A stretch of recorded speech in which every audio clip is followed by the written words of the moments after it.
Welcome to Quill Sword Blogcast. Can Harris win? Duh, of course she can.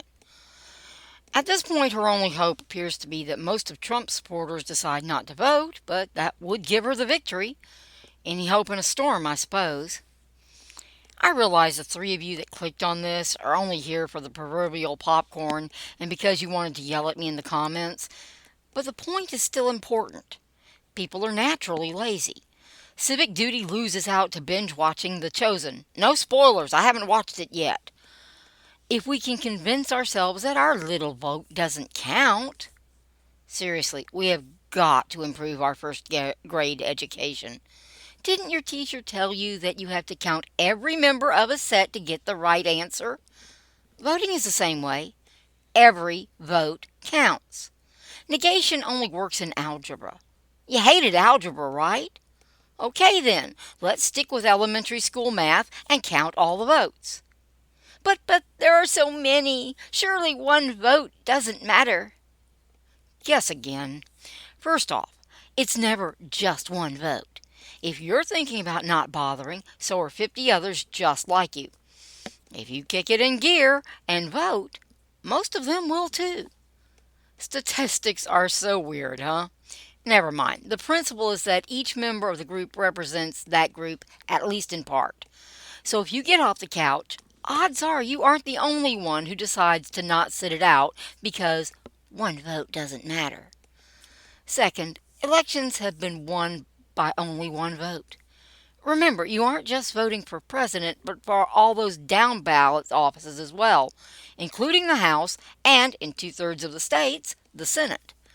Electing the guy you want does precious little good if you don't help send him like-minded Congress. It's also your chance to vote against the jerk of a mayor that you have, or to vote for the school board member that does a great job. It's true enough that presidential elections have never come down to a single vote, but they have gotten insanely close. 10,000 sounds like a huge number, but it's nothing when 2 million people are voting in a given state. Remember, all but two states are winner-take-all. Every elector of that state goes to the winner of the popular vote in that state. States go by only 10,000 votes occasionally, and by less than 50,000 a lot more often than you'd like to think. You, dear reader, are one of those 10,000. No good kicking yourself when the wrong person gets elected because you didn't think your vote mattered. Your vote matters. They all matter. We elect based on the number, not the percentage. So, if you were reading this, or lazily watching the video and haven't noticed the snarky apron comments, and trying to decide if you need to vote, let me help you out. Of course you need to vote. Believe me, those of us who trudge to the polls are not impressed with when those who didn't bother to vote complain about who won. If my little disabled, no longer drives, can't vote by mail backside can go to the polls, stand way too long, fill out that ballot, mutter about the stupid things my state does, have to have help getting out of those stupid little banquet chairs, not kidding, and then walk out with my little I voted sticker, so can you. The only hope Harris has is that more of her demoralized, unenthusiastic voters will vote than will Trump's energized, motivated voters. If the polls are right, it won't take that many people deciding not to vote for an upset.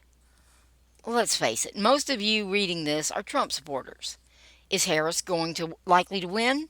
I seriously doubt it. Can she win? Absolutely. The irony is her path to victory depends more on Trump supporters than her own. If you want Trump to win, vote. If you want to wake up on the day after the election to the disappointment of a Harris victory, don't vote. To the one lone Harris supporter making it this far, congratulations. Good job. But the same goes for you. However, Harris can win one other way, if the polls are correct, and that is by her voters turning out in droves. So you vote yourself and drive all your friends to the polls. I won't lie, it's kind of an uphill battle at this point, but I was the only Republican who went to sleep on election night 2016 believing Trump would win despite what the early returns were showing. Upsets do happen because people vote.